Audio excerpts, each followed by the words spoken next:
Hi Chandru, ನಿಮ್ಮ ಒಂದು ಜರ್ನಿನ ನಾನು ತಾಜ್ ಮಹಲ್ ಇಂದ ನೋಡ್ಕೊಂಡ್ ಬರ್ತಾ ಇದ್ದೀನಿ. ನಿಮ್ಮ ಮೊದಲನೇ ಚಿತ್ರ ತಾಜ್ ಮಹಲ್ ಇಂದ ಕಬ್ಜಾವರೆಗೂ ನನಗೆ ಒಂದಂತೂ ಅರ್ಥ ಆಗಿರೋದು ನಿಮ್ಮ ಬಗ್ಗೆ ಅಂದ್ರೆ ಬಹಳ ಪ್ರೀತಿಯಿಂದ ಒಂದು ಸಿನಿಮಾನ ಮಾಡ್ತೀರಿ, ತಾವು ಬಹಳ ಶ್ರಮದಿಂದ ಮಾಡ್ತೀರಿ, ಬಹಳ ಒಲವಿಂದ ಮಾಡ್ತೀರಿ.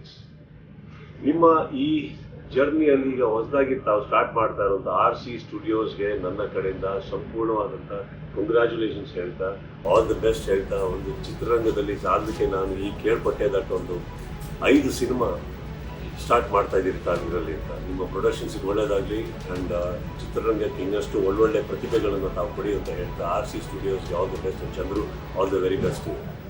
ಹಾಯ್, ಚಂದ್ರು ಅವರು ಹೊಸ ಪ್ರೊಡಕ್ಷನ್ ಸ್ಟಾರ್ಟ್ ಮಾಡ್ತಾರೆ RC ಸ್ಟುಡಿಯೋಸ್ ಅಂತ. ಒಳ್ಳೆಯದಾಗಲಿ, ಯಾವಾಗಲೂ ದೊಡ್ಡ ದೊಡ್ಡ ಇದಕ್ಕೆ ಕೈ ಹಾಕಿದ್ರು. ಇನ್ನೂ ಈ ಥರ 10 ಪ್ರೊಡಕ್ಷನ್ ಬರಲಿ, ಯಾಕಂದರೆ ಕನ್ನಡ ಪ್ರೊಡ್ಯೂಸರ್ಸ್ ಇವಾಗ ತುಂಬ ಟಾಪ್ ಲೆವೆಲ್ ಇದ್ದಾರೆ. ಅದರಲ್ಲಿ ಚಂದ್ರು ಅವರು one of the top producer ಅಂತ ಹೇಳಕ್ಕೆ ಇಷ್ಟಪಡ್ತೀನಿ. ಆಮೇಲೆ ಭಾಳ ಶ್ರದ್ಧೆಯಿಂದ ಮಾಡ್ತಾರೆ. RC ಸ್ಟುಡಿಯೋಗೆ ಒಳ್ಳೇದಾಗಲಿ ಅಂತ ಅದರಲ್ಲಿ ಪ್ರಾರ್ಥನೆ ಮಾಡ್ಕೊತೀನಿ. All the best, good luck. ಎಲ್ಲರಿಗೂ ನಮಸ್ಕಾರ. ನಮ್ಮ ಚಂದ್ರು ಡೈರೆಕ್ಟರ್ ಅವರು ಅವ್ರದ್ದು ಹೊಸ ಕಂಪ್ನಿನ ಲಾಂಚ್ ಮಾಡ್ತಾ ಇದ್ದಾರೆ, RC ಸ್ಟುಡಿಯೋಸ್ ಅಂತ. ಅವರಿಗೆ ಒಳ್ಳೆಯದಾಗಲಿ ಮತ್ತು ನಮ್ಮ ಕಡೆಯಿಂದ ಅಭಿನಂದನೆಗಳು.